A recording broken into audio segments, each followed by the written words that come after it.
Okay, it's Monday, the glorious day of the week. It's about 11 something. Lovely. Anyways, Pravda Veritas with you again. Just did my devotional of the week. I should be doing more, but with our hectic lives, I'm glad if I get one in a week. So, I'm doing a devotional through Matthew right now, just to see Christ's leadership. Really, I'm doing one through all the four Gospels, but I'm starting out with Matthew. And something I noticed about the three temptations of Jesus, which you can find in Matthew 4. Hold on, it'll take me just a sec to turn there. It's at the very beginning of Matthew 4. Just don't know what verse is what. It's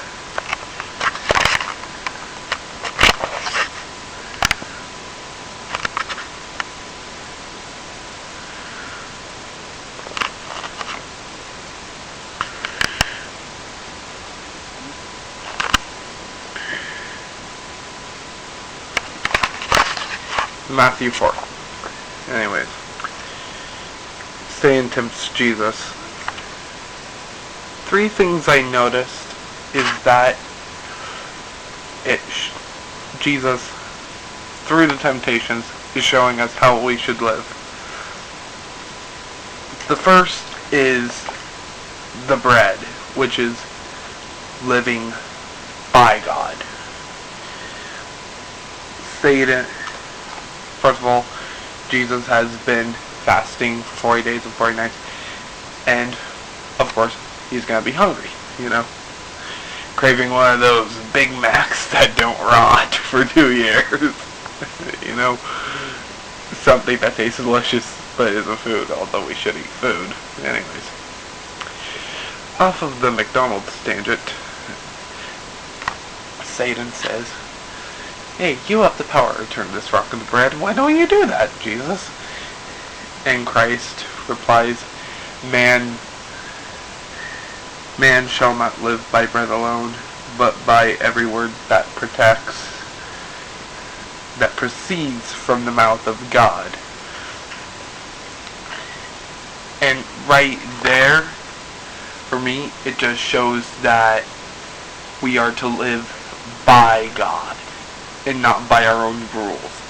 That's what the temptation of bread shows us. Then the next one is the one where Satan takes Jesus to the top of the temple and says, "Throw yourself down. After all, you are God's only son, aren't you? He will save you, correct?" And Jesus says, "You shall not tempt the Lord your God." And that's showing us living under God. That's showing us how we should live under God. As Christians, we are to live by God and we are to live under God. There are certain things that, as Christians, we shouldn't do in our relationship between us and God.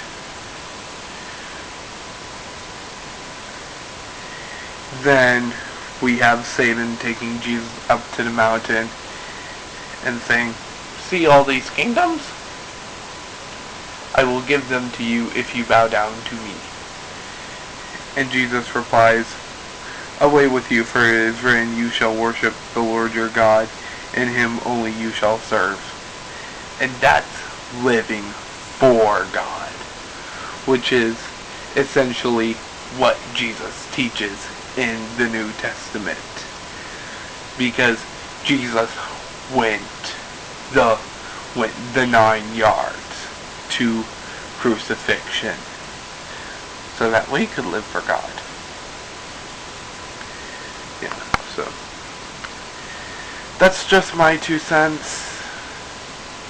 Yeah, hopefully I'll put all this up into a post. Just don't want to forget it. Anyways, I hope everything is going okay in your lives.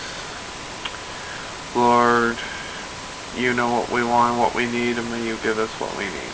In your holy name we pray. Amen.